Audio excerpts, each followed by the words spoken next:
What I love that Hormozy preaches, and what I think he does such a great job in, is looking into paid ads. That's part one. Things started taking off, and out of nowhere, one morning I wake up and I have this DM in Facebook from this guy. Never met him before in person, and honestly, I don't even remember exactly what it was. But summarizing it, it was sage advice of don't let yourself get burnt out. Don't lose focus of what you originally set out to do. But more importantly, what I like about him is you can take his messages and just make it your own spin. Hey, everybody, welcome to the Power Producers Podcast, where we are refining and redefining the sales game. And today I have got a guy with me that I feel like I've known for like the last 5 or 6 years. And we have truly never spoken a word to each other over the phone, over the internet, in person, until about 10 minutes ago when we started prepping for this podcast. And that is Zack Gould. And if you have been in the independent channel for any length of time, you probably have seen him and his ex-partner and still friend Matt Namoli with bobbleheads going all over the place in building mortgage and realtor referrals. They had all kinds of cool content on the internet when they had GNN, and subsequently exited. And honestly, just kind of did your own things for a little while and sort of stayed out of the main light for a little bit. But I've noticed that as time has gone on, Zack has started to pop up more and more on social. And one of the things that I appreciate about him is when he posts, when he writes things, number one, there's a consistent cadence to it, but he's also very honest, open, vulnerable. And, I'm somebody who tends to be attracted to people who appear to have the same values and moral structure that I do, specifically around family and how to parent your kids, what we learned from our parents and all of that, because there's so much of that that just doesn't exist in the world today, let alone, insurance industry specifically. And so as I started to follow more and more of what he put up, including what you wrote about Hormozy this morning, man, I thought that was a great post because Thank you. so many people, to follow this stuff. Not that there's anything wrong with what Alex does, but just because Alex did it and it worked doesn't mean it works for you. And so I think we're going to probably get into a little bit of that today. But he's at a point now where he's back kind of in the daily mix of things, helping insurance agencies and other entrepreneurs kind of find their way and figure out what's going on in their business. And we're just going to talk about it for a little bit. And hopefully, you as a producer, there's 45,000 of you listening to this. So I got to believe somebody's going to have a message resonate. And even if it's only one, that's why I do this every single week. So Zack, welcome, man. Long overdue, but glad to finally be able to chat with you a little bit. No, I'm so glad you recorded that intro so I can listen back to it if I ever have a bad day. That was such an excellent intro. I appreciate you. I appreciate it. And it's great to chat with you a little bit too, because you're someone I've followed for a long time. And, we've reached out through the PM or DM, depending on the media source. And I've always loved, how you wear your heart in your sleeve, and you've really done a great job at helping producers, agency owners, entrepreneurs across the multiple industries, but obviously in insurance. So I really appreciate following along in your journey as well. So I'm going to tell everybody what kind of a guy Zack is, and I don't mean to put him on the spot. This is going to be good, man. You don't need to be nervous about it. But Hey. when Killing Commercial launched originally and things started getting a little bit more visible for me, it was around innovation in San Diego. I had gotten up and spoken for the first time really publicly in that group of independent agency owners, as a matter of fact. And I had a room that was literally packed wall to wall, and just got up and laid it down for like an hour. And when I was done, had a lot of people come up to me and say, "Hey, do you work with agencies? Do you work with producers?" And my answer was absolutely not. I got my own thing I'm trying to do. I'm trying to run an agency. Nick asked me to speak, so I said I would, and I did. But I really want to focus on what I'm doing.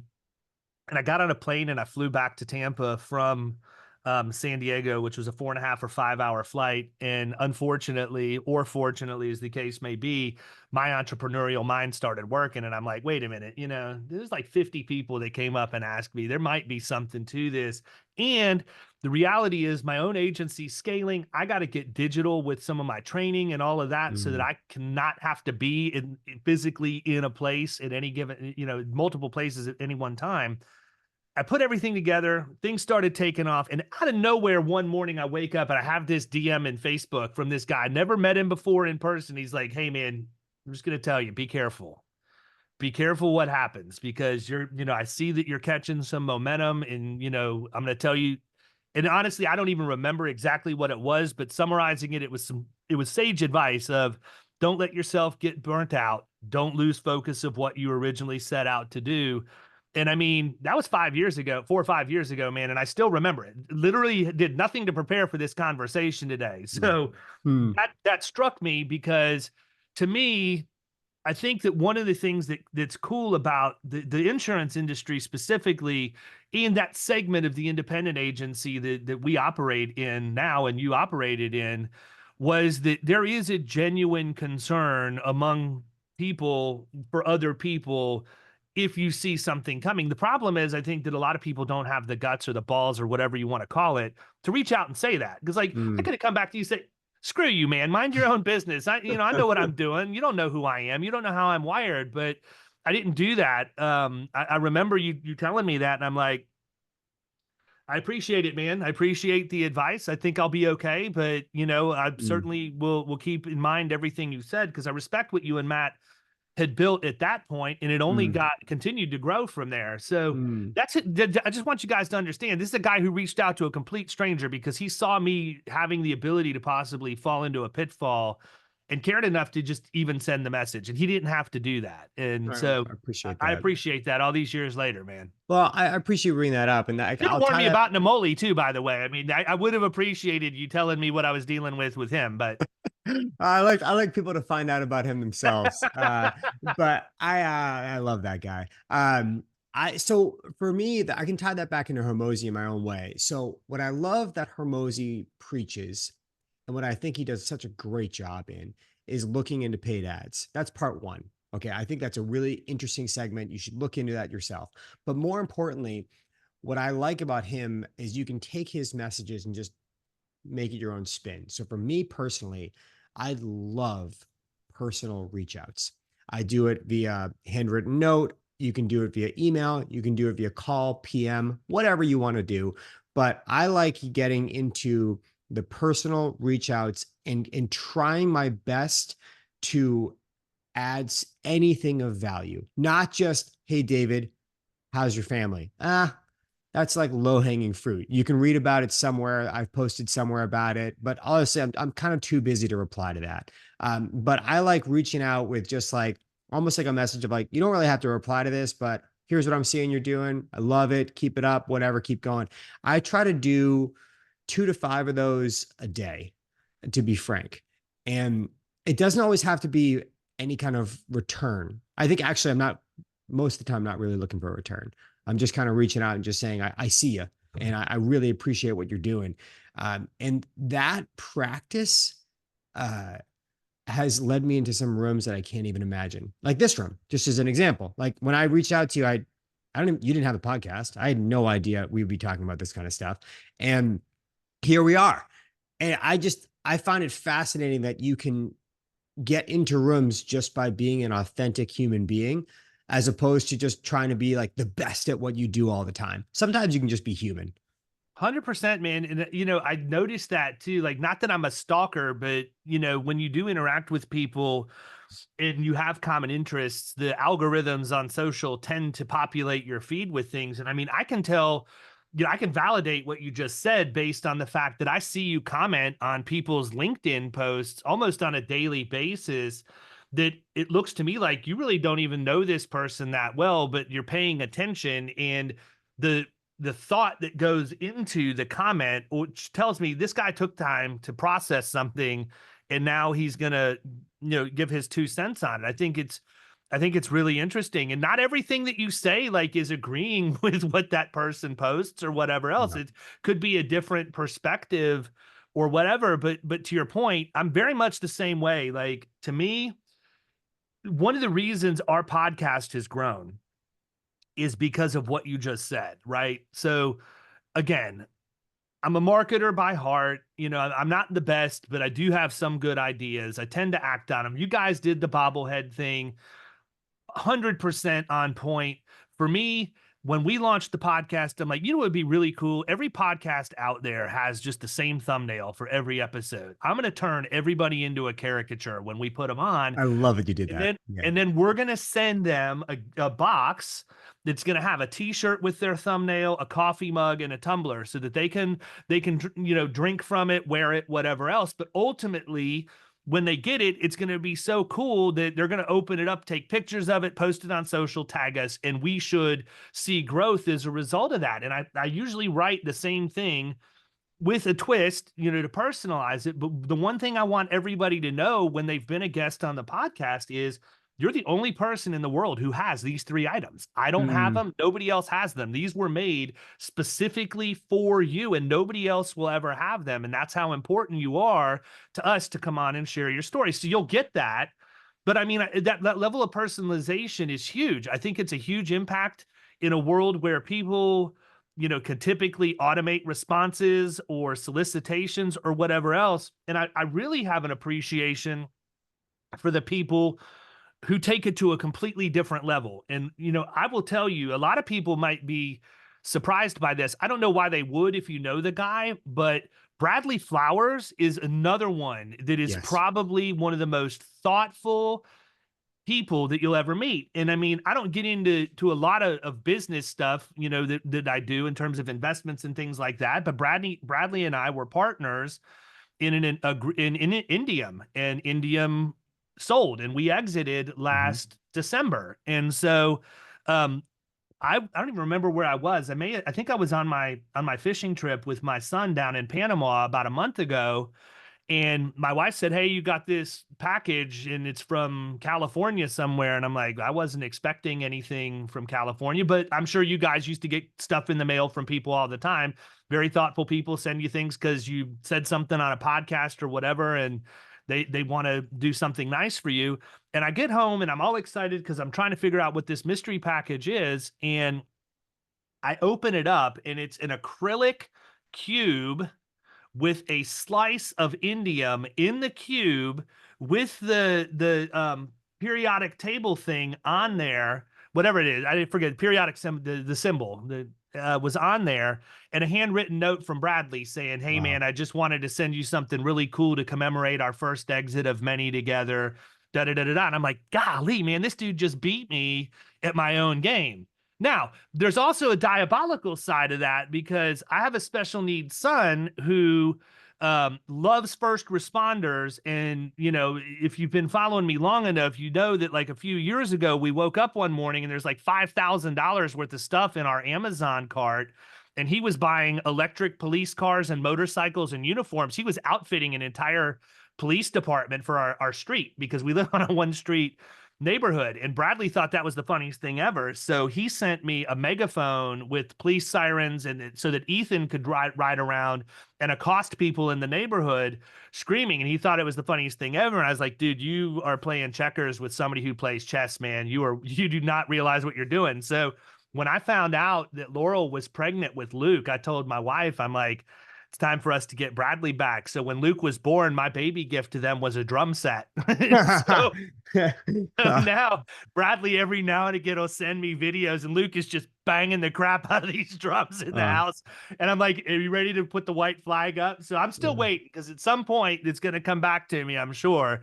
Then I'm going to have to up my game again, man. But you know, I have a genuine appreciation for people that are that sincere because that's something that took thought. There was intentionality behind that. Yeah. There wasn't anything automated about it. There wasn't, hey, there's a bunch of other people I'm doing this for. No. And I appreciate that coming from him because he is a good friend. You know, we talk every day, multiple times a day, you know, Mm. whether it be over text or whatever else. And even then he caught me by surprise. So, I mean, it's good to hear He's you say that. he's good, and I'll tell you where this started. I mean, first off, I voice text Bradley once in a while, uh, and that's how I prefer to communicate with him. You know, just because I want him to hear the authenticity in what I'm saying, because I think he's probably bombarded with people that are saying some things to him. But so I voice text him so he knows I don't want anything in return. Part one, but part two with that, where I started the personal reach outs was a source of frustration when we were really big early on into Facebook, Matt and I, and that's where we started our marketing journey. And Facebook drove me nuts because when it was your birthday, you got like 9,000 little tiny messages that said happy birthday early on. I'm dating myself, but like the 2012 to 2015 era, it was almost annoying when your birthday happened.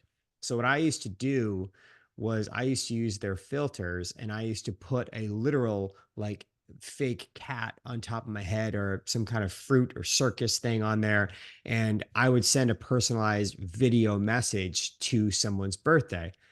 And it just became such a funny shtick that people really liked the personalized reach out that I just kind of never stopped, to be blunt. And it turned into like this little secret marketing thing. This was pre bobbleheads. And then once the bobbleheads came, it became a whole nother thing. But like I've loved personalized reach outs for so long. It's been such a big part of my success, I would say. Huge. Yeah, and I mean, the thing is, we do it if we're doing a good job with our clients and our prospects, we do it with them all the time, but Yep. we don't really do it with our peers. We don't do it with the people who probably are going through that bad. Like, you never know how much you make somebody's day just by something Correct. like that, man. It's Correct. usually the little thing, and it's uncanny, and I'm sure you've experienced this too. When you make that effort, if you're doing 3 to 5 a day, at least one of those people really needed to hear from you that day because they hadn't Correct. heard from anybody else. And, again, in a selfish way, that makes me feel good. It makes me want to do more of that, right? Mm. Because it's not the money, it's the fact that, you know what? Somebody was having a rough day. They were having a rough go of it. I reached out, and who knows what doors to conversation that opens. I mean, that's opened some fairly deep conversations from just a quick text or an email or even a quick phone call, just checking in with people. But But a um, lot of what you're talking about there is an unscalable action. And I think if you're talking specifically to producers, I think a lot of them are a little bit scared of unscalable actions because they look at it as like, what if I'm successful at this and I need to do it 1,000 times? And I've never looked at it that way. Even with technology or not, I've looked at it as like, that's a problem I hope to have. And right, so I'm going to do the unscalable action, whether that's seeing someone in person, whether that's an individual reach out or something. And if this becomes so important that I have to do this to thousands of people, man, I can't wait for that problem. And I will find technology to help me out. But I think that to producers, that would be one of my key takeaways for advice. Not that you haven't said it before, is like, what can you do that's unscalable? Because if you can do something that's unscalable, then the big guys can't touch you. right. They can't touch you there, and you can fly there for a long time. 100%, man. So you guys exit from the agency. You obviously, we've heard the story. A lot of people have, anyhow, of you woke up one day and you talk about all the things that were wrong and you had to figure out how to fix it. So you jump into traction and have your EOS meetings and all of that, and ultimately have an exit. And then you go work for somebody else. What was that like the first day you went to work and all of a sudden it's like, okay, it feels kind of the same, but and it may have been a very good experience for you, but I have to believe that psychologically and emotionally, there was had to have been some sort of a feeling that you had. Yeah, I felt very trapped. Uh, I, I've I thrived when I worked at Liberty Mutual. I had no problem back in the day. I was 22 to 25. I liked that journey. I would have worked there forever if I liked where I was going, but I didn't really want to go into sales management per se. So I didn't really want that trend. But this time around, uh, I realized that I had to be there for a certain amount of time contractually, and because I just didn't want to do the wrong thing to my team and my employees per se.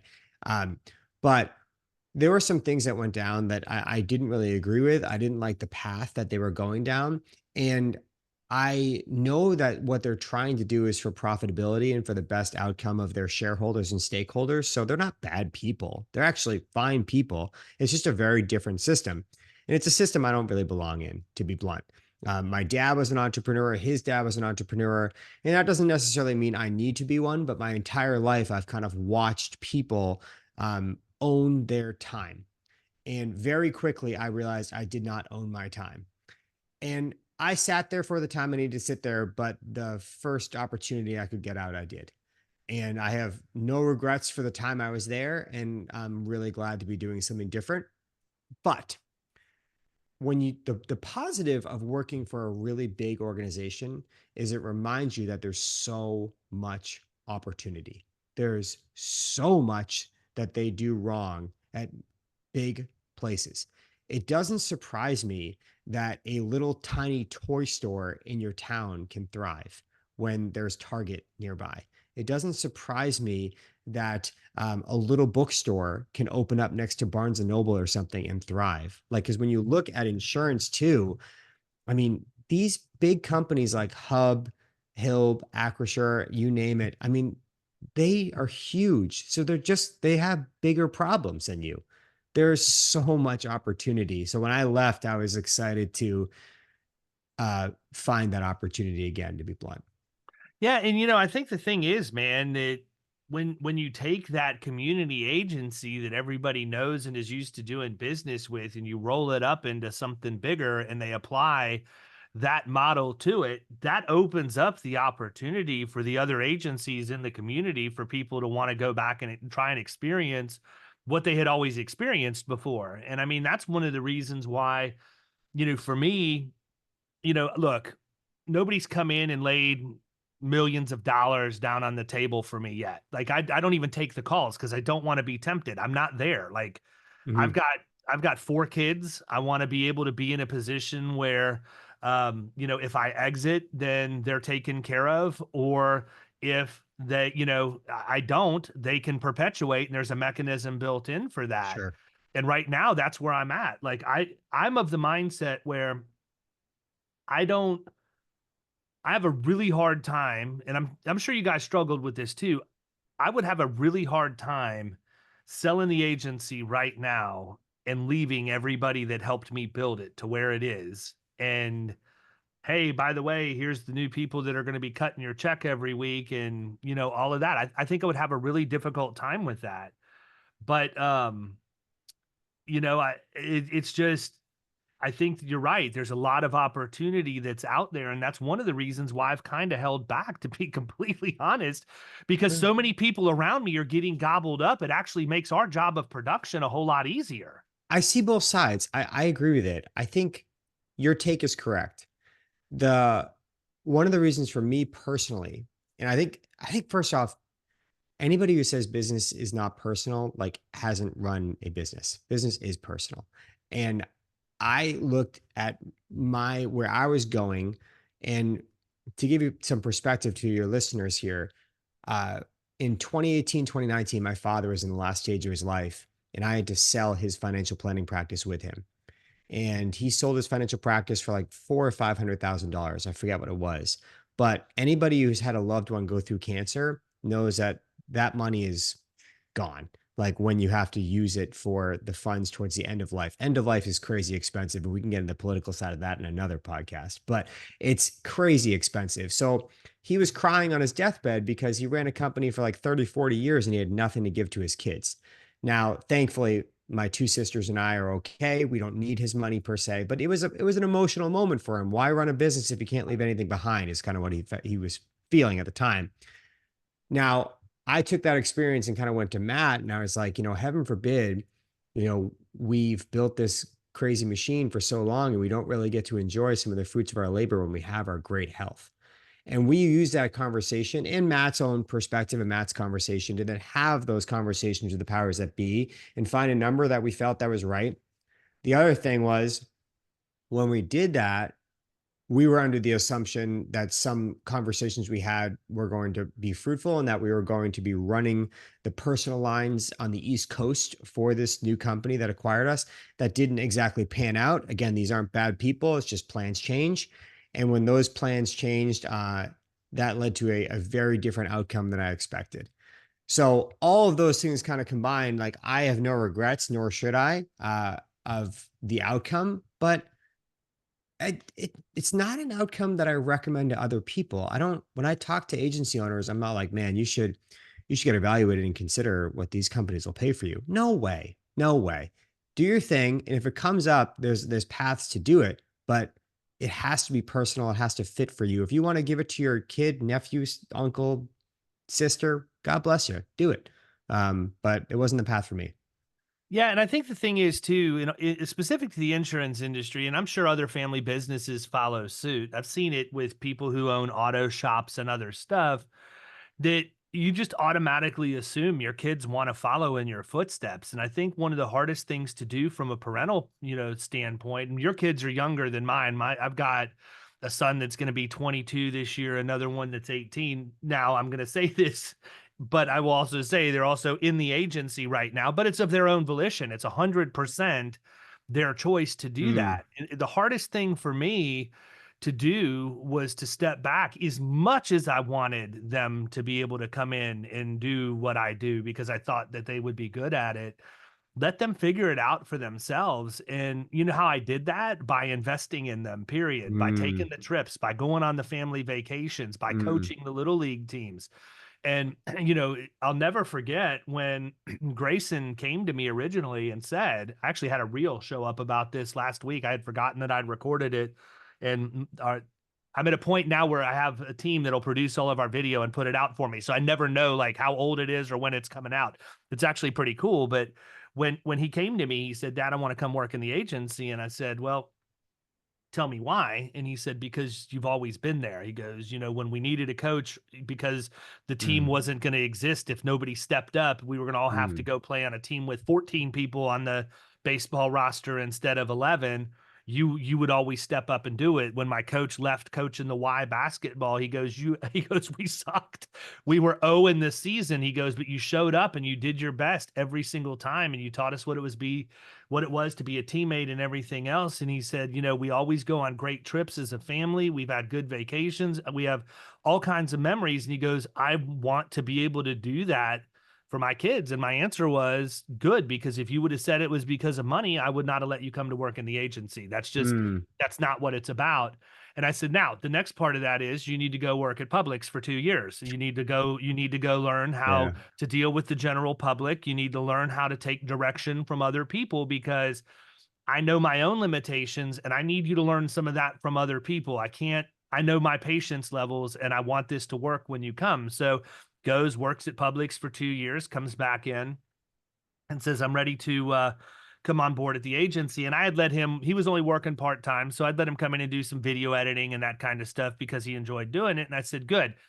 I said, for the next year, you can come in and you can edit the podcast and create teasers and you can learn how to do that stuff, because I think that the marketing piece is going to be a skill that you can use no matter where you go. If you can learn how to do that Correct. stuff and grow social engagement and everything, that's a skill set that I can give you, that whether you decide you want to be in the agency with me or you want to go do something else, you can take that and be very successful doing it. Said, but the rule is you have to do it for a year. And so he comes in and 2 months in, he's like, hey man, he goes, I've got the hang of this. I think I know what I'm doing. I said, told you a year. I want to make sure that you understand you need to do this for an entire year before you take the next step. And the next step would be to get your license. And then we'll start having you work different roles in the agency so you can figure out where you want to end up. And like 3 or 4 months later, we were out at, I think it was the Better Agency Conference in Phoenix, and Chris Langell was there talking with him, and he said, hey man, what's it like working with your dad? He goes, oh man, it's crazy. He goes, I get to edit all these videos and listen to the audio of the podcast of all these people that are so smart and good at what they do. He goes, I'm learning all of this stuff, and it's like I'm going to know all the tricks before I ever hit the streets as a producer, if that's what I'm going to do. And I tapped him on the shoulder and I said, that's because your dad grew up watching Mr. Miyagi, man. You think it was an accident I wanted you to do that for a year? I Yeah. said, you're going to listen to all these people way more than you're going to listen to me. But by the time he got done doing that, he's ready to go, man. He's absolutely crushing it. He's doing a great job. And I have to have limited involvement from a management, standpoint, other than if he comes to me with a question about something. Most of the Mm, time it's, I'm proud of you, bud. You're doing a good mm, job. You're doing everything I could hope. You're doing so much better than I was doing when I was your age. It's mm. crazy. That To shows up. That shows up everywhere, man. I mean, so to your point, yesterday, so so backstory, I'm a hoop fanatic. And I coached high school basketball for a little while in this in between time that I just went through because I was kind of bored. And I coached for a little while, and yesterday midday, one of the stars at the local high school basketball team texted me and was like, "Hey, I'd love to get some work in. I'm a little frustrated. We got season coming up."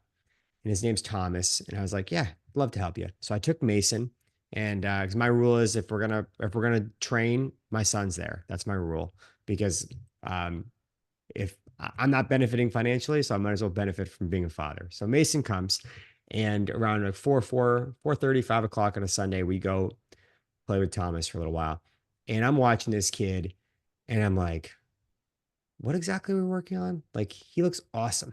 Like he's finishing left, finishing right. He made, I think, 18 out of 25 threes. He was just doing everything right. I finally said to him, I was like, Thomas, like, I don't really understand. Like, what are we really working on here? Because everything looks good. Everything looks great. And we left and we hugged and we had a good time. And we were just like, I was telling him, I was like, you're a great kid. Don't worry about this. Head up. You might have had a bad summer league game or two, but you're fine. So I get in the car with Mason and we're on the way home. And to your point about having that realization, Mason's 9. Okay. Mm. And we're on the ride home and we're listening to one of his favorite songs, and he pauses it. He hits pause and he was like, Dad, he goes, I think I figured out why people like Thomas and them like train with you. And I was like, oh, why? I was like, I'd love to know. Why do you think so? And he goes, because you remove the negative thoughts and put the positive thought in there. And I almost like cried. I was like, wow. I was like, he like gets 9 it. years old, man. Nine, That's 9 years insane. old. But that's the same thing you just kind of went through in business with your son. That's what I'm trying to do in hoops and obviously in business in general. It's like there I don't think you can convince someone to think more positively, but I do think that you can tell them to not focus on the negative thoughts. And that's kind of where I come in business and personal life. It's like, I know the negative thoughts exist. I understand, but we just don't need to really focus on them. They're going to be there whether we focus or not. So let's keep it moving, and let's stay there. And that shows up in my life everywhere. So you're actually doing that right now with agencies, and you even said outside the insurance industry, just working with entrepreneurs and helping them Mhm. grow their business, realize their potential. What does that look like for you right now? It's so fun. I'm back doing what I like to do, and the company I've really cleverly called the ZG Group because marketing matters. So I'm working with entrepreneurs to try to help them grow their revenue, and where that usually shows itself. Sometimes it's some organizational structure, sometimes it's some sales process, but a lot of times it's marketing and finding their niche and just building out the revenue streams. I have a lot of insurance clients, clearly, just because of my track record and what I've done in the past. Outside the insurance industry, I have some other people as well. But for your listeners, what I'm finding is very similar problems across the insurance industry that I've always seen exist. Um, you just can't be all things to all people. Part one. I think that shows itself up, and you might have a lot of listeners that are nodding their head and be like, "Oh, I don't do that." I bet you do. Mhm. I bet you do. It's really difficult to sell the best fruit, the best steak, the best mac and cheese. It's hard to do all these things at once. You really have to get people into your store with the best steak. And then if you want to layer other products after, that sounds great. But you have to have a lead magnet that's really clear and concise to some other people. Bradley Flowers and I have jammed about this a lot. Um, the other thing where I see is I love working with insurance agencies where the entrepreneur isn't the hostess making the food, the waitress, and also the cleaner. I need an entrepreneur that can delegate and and high levels of trust. They can monitor, they can do different things, but I like the insurance space where the entrepreneur has a team to support them. So those are the agencies that I really like to help is like you have the entrepreneur that they feel a little stagnant or they're just experiencing such rapid growth they're not really sure what to do with. I deal with all the different dynamics in multiple different states. And where I'm layering it is I'm really trying to do it remotely because I have clients in Tennessee, Alabama, Nebraska, Ohio, Florida, you name it. I have clients all over the place in New York, but I'm also trying to add it in person, like a little bit of a retreat, almost like for a week long at the agency once a year. So I can get in there, I can feel the agency. It's not just this like remote only experience. I'm trying to layer it both ways. And I think, That's really important, by the way. yeah, Extremely. I have to. I have to touch and feel the agency only because I think that there's a deeper level of trust with the mentor, with the coach, when you can actually meet in person. So for when I do the in-person event at the agency, there's two things that have to happen. One, we have to break bread somewhere. Have to break bread somewhere. I don't care if it's at your house, at your favorite restaurant, but it has to be some kind of authentic food to you. Like I'm not going to go to the Keys for clam chowder. I'm not going to do that. I have clam chowder up Not if here. you're smart, you're not. Yeah. and and the second thing is I really like to do something community involved, whether that be community service or whether that be going to some kind of sporting event that's local to you. It doesn't really matter to me, but I want to touch and feel the culture or your town or your agency. And the other thing I like to break bread. And when you combine that with a business meeting, you leave feeling so connected. I really like it a lot. 100%. And I mean, little bit different spin on that. But, Mm, when we do Producers in Paradise every year in Key West, there's a couple components to that. I don't really talk a lot about it a lot on the podcast because it's kind of like a family thing at that point. But, we don't take sponsors on the podcast. I don't have mm. sponsors for anything. So when people reach out to me and say, hey, we want to talk to you about a possible sponsorship package. We'd love to get in front of your audience or whatever else. I'm like, hold that thought. And then I hit them up because when we do Producers in Paradise, that is 100% free for my community to come to every year. Now they have to pay for their hotel and their airfare, but when they get there, the meals, the events, everything else we do, deep sea fishing, And you do it eco the tour. plus one too, right? Yeah, You and get, yeah, and so that's that I'm gonna take that that's the next piece of it, right? I don't want there to be any barriers because Key West is not the easiest place to get to, sure. and I get that. There's a selfish reason why. When I had to start over at 42 years old and I launched my agency from scratch, I found out that I was gonna have to do that when I was in Key West. Mm. And there is a picture of me and my wife literally the day that we were leaving to come back so I could launch Florida Risk, standing next to the 0 mile marker. And I said, at 42, I'm at mile marker 0, and I'm going to come back every year and commemorate this. And so it's the same. You have a picture of that? Yeah. That is so cool. Keep Yeah. going. And Yeah. so it's the same weekend every year, and Mm. it's the same weekend all of that happens. So, our wedding anniversary is around that time. My wife's birthday is that same Wow. weekend, and it's one of those things where we've just said, you know what, this is where we want to be. We want to be with the people that we love that are in this community with us now, and we're cool with that. Like we're old enough. We don't need to, birthdays aren't that special. The wedding, they are, but we can do our own thing. Right. And so that's number one. Number two, the one requirement that I have for anybody who comes is that the spouse or the significant other joins them. That's cool. And the reason why I want that to happen is I need the spouses of the people who are already either almost at the top or have gotten to the top of the mountain to be there for the ones who are still at base camp starting out, because I need that spouse or significant other to have the reassurance that it's going to be okay. And they're not going Mm. to believe it from the entrepreneur who's trying to build the agency, because those people are typically like me, who are eternal optimists, and every day is going to be the best day that we've had. We're never going to Yeah. we're Yeah. never going to let anything cloud that. I am going to focus on the positive and deflect the negative. But if you can have somebody's wife or somebody's husband, because we have plenty of female agency principals in the crew, if you can have those people say, you know what? I remember what it was like. I know, we had the lean years. We had the years where we had to eat whatever we could afford. But you know what? If you just support him or her and get them over the hump, it is going to be so much sweeter for you on the other side. And that makes all the difference, because so Mm. right now we're in such a digital age where everything happens online. Yeah, you can have a relationship. Just like I said, we've never talked in person. We've never talked over the phone.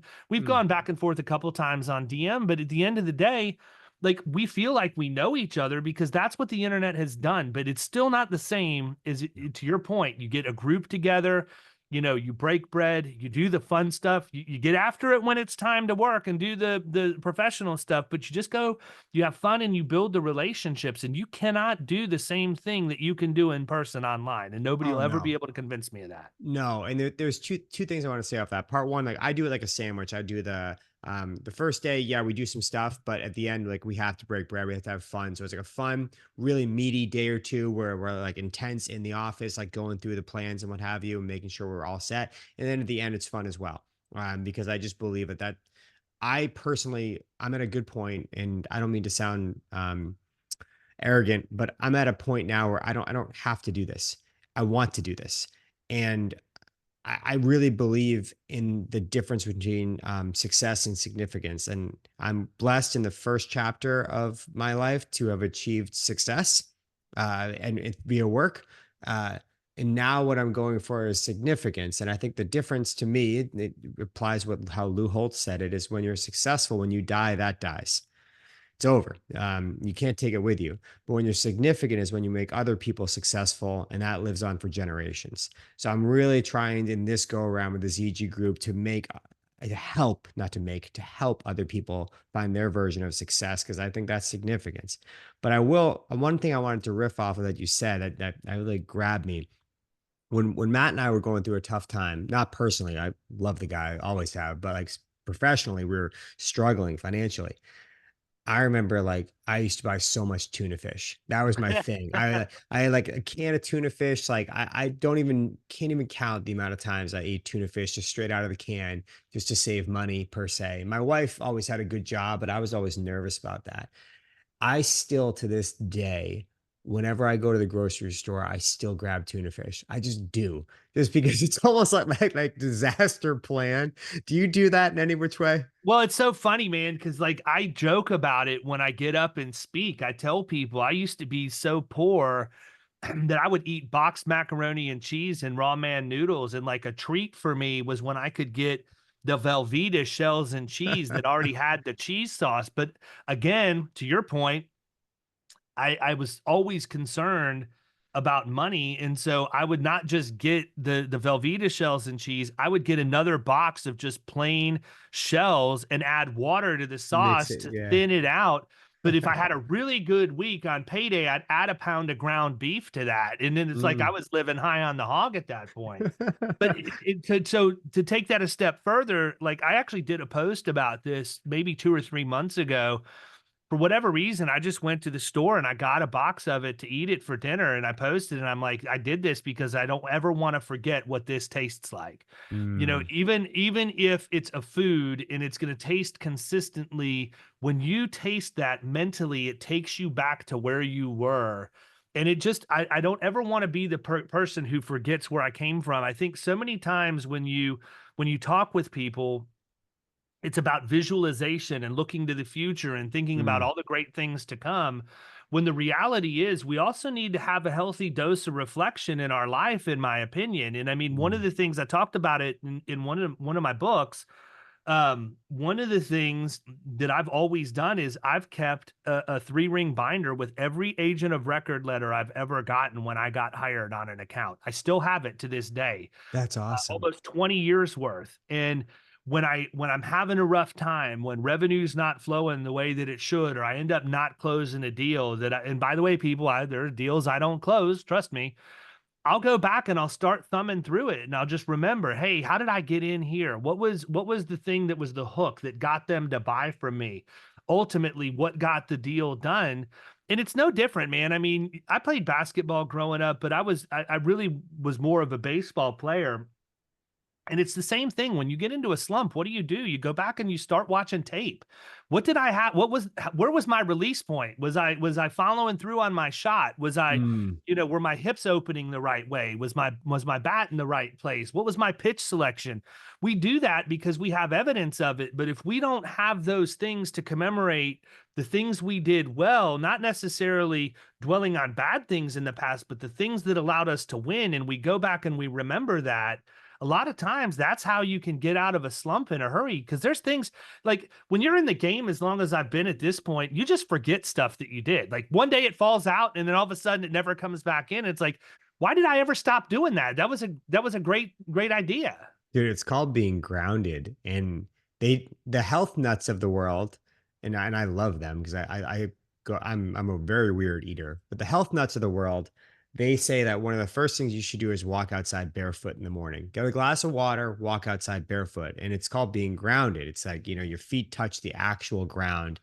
And I'm not making any health claims. I'm not going to say it does anything to you, but I would say that it can't be a bad practice. Let's put it that way. Right. Yeah. And you look at what you're doing and what I do, like I'm in my beach house right now, and this is my dream existence. Okay. There's tuna fish in the cupboard over there. I promise you. I don't even have to look. I know there's probably 3 to 6 cans of tuna fish in there. Thankful I don't need to do that, but I just still have it around. It's a good reminder. And in my closet at home, in where we live in Massachusetts, uh, I still have the business plan in a binder that Matt and I wrote together, and I still go through it. It was 2008, 2009. We were finishing it up. And I look back at the business plan and it says where I want to be in 10 years. And I'm super glad it didn't happen. I'm glad we exceeded that. Like you look back at those kind of moments and it reminds myself the business plan in there reminds me not to think small. Because we thought too small back then. It still worked tremendously. I'm super glad we wrote the business plan, but it was just funny to see what it mattered to me at 24, 25, and where I was thinking where I'd be at 35. And the tuna fish in my cupboard just reminds me that like this is still satisfying. Like I can still have a can of tuna fish today and be like, damn good. I'm okay with that. So yes, I can have the meal that I want to have, but I also know like I can have a tin of tuna fish and go to the beach and be a happy guy. One of the quotes that I love to live by, and I have so many quotes in my notes app, but it says like, if you can't be happy with your cup of morning coffee, you won't be happy on a yacht. And I love that quote because I think to myself all the time, like, I'm happy with my cup of coffee. I don't need the yacht. I'm good. I'm really good. And that's what the tuna fish does for me, to be frank. Yeah, I agree, man. I agree. Too many Mm, people get that taste of success and they forget about that stuff. mm, And the reality is success can leave you just as fast as it came to you. We've seen it how many times in pop mm. culture, you know? Sports. Yeah. Look at Ben Affleck and J-Lo for crying out loud, man. They had the fairy tale wedding and they're already divorced again. And my wife will be so happy that I was on a podcast talking about J-Lo and Ben Affleck. She'll be pumped. I can't wait to bring that up. Not even sure why that was the first example that came to my mind, other than I'm just like blown away at what a waste all of that was. You know what I mean? Absolutely. Absolutely. But yeah, I think that where you and I we share a lot of similarities, but one of the things that I don't want to paraphrase your own words, but what I think about what you're doing and what I'm doing is that we really look at entrepreneurs and leaders in the insurance industry and say like, you know what? I would love to help you be even more successful than you already are. And that's one of the things that I preach is I don't think I work with any entrepreneur or leader that's not already successful. I don't believe that to be true. I think that what I'm trying to do is put gasoline on their already existing fire. And I think sometimes the fire might be, when you make a campfire and obviously it's too wide, it doesn't really get like hot, hot. It kind of just, there's a lot of embers per se. I try to make that fire for entrepreneurs like really tight and almost like see how high we can build it. And I've had so much fun so far in the insurance industry, reminding other leaders and entrepreneurs that you're already a success. You're just kind of running a little thin right now. Let's bring it back together. Let's light that thing as high as we can light it. Well, and the other thing is, it's like, you hear people talk about it all the time. You can come over to have dinner at my house and you're going to see all the dusty corners that I walk past every single day. At some point, you get immune to things that you've just accepted on a daily basis. And Mhm. sometimes those things grow into much bigger problems. So having a fresh perspective is never a bad thing to do. And I Mhm. don't think enough entrepreneurs realize that it's not embarrassing to bring somebody in to help you. It's not embarrassing to have a coach. It's actually probably a sign of strength when you admit, hey, I need help here. And too many people don't do that. And that's probably one reason why a lot of businesses fail, is because we think we can get ourselves out of some of the things we've gotten ourselves into, when the reality is we need a different perspective. We need somebody who's maybe walked a mile in those shoes before to come in and say, look, I was in exactly the same situation. I did these 3 things and made an immediate impact. And then these are the 5 things you need to look at over the next 6 months to a year that you probably need to implement. And I mean, with as much experience as you have with traction and in the EOS model and all of that, that stuff's probably second nature to you at this point to be able to just go in and immediately see those things that Mm. we don't even want to acknowledge a lot of the time.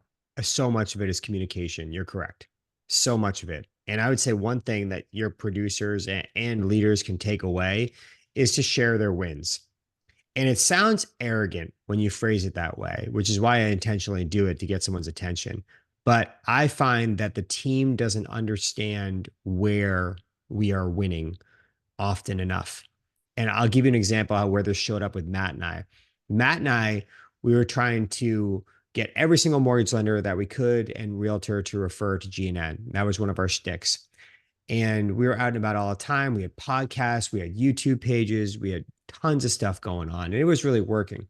Um, but we really didn't communicate with the team. That's what we were looking for directly. We thought they knew based on all the stuff on the wall and all the other stuff, but that wasn't really direct communication to the team. We weren't really telling them. We were subliminally telling them. And during a team meeting, I remember we said out loud to them, like, by the way, if any of you guys is like married to or good friends or whatever with someone in real estate, like we would love to meet them. We would love to meet them and show about our program. And we got like a couple incredible referrals from our team. And now some of your producers and what have you might be rolling their eyes at this, but I bet you haven't done it as frequent enough because you got to say something about 7 to 10 times for anybody to even pay attention nowadays, maybe 15 with social media.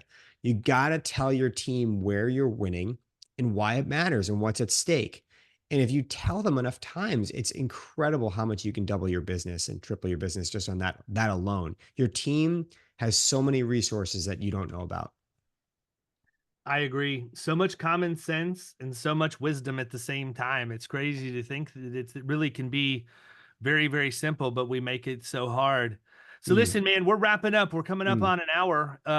You got a cool thing going on. I think there's a lot of people that are going to want to reach out to you. If you're not mhm, following Zach on social, at a bare minimum, you need to be doing that. And mm. I would tell you to start on LinkedIn for sure, because he is active there, always has good thoughts that he posts. But if they want to reach out to you directly and talk more about what you're doing with ZG Group, how do they do that? It's just ZackGould.com, ZACK. So ZackGould.com. But LinkedIn is the best way to find me. If you want to find out how my son's doing in basketball, you can certainly follow me on Instagram, but you won't find anything cool on there outside of that. And maybe some pictures of my wife, KG, and my daughter. That's about all you'll see on Facebook and Instagram. But LinkedIn is where I post about what I'm working on. ZackGould.com is a good resource. I have a newsletter where I'm going to send you some free stuff on what I'm thinking about and what I'm doing, but you can just go on LinkedIn if you want to subscribe there. I'm good.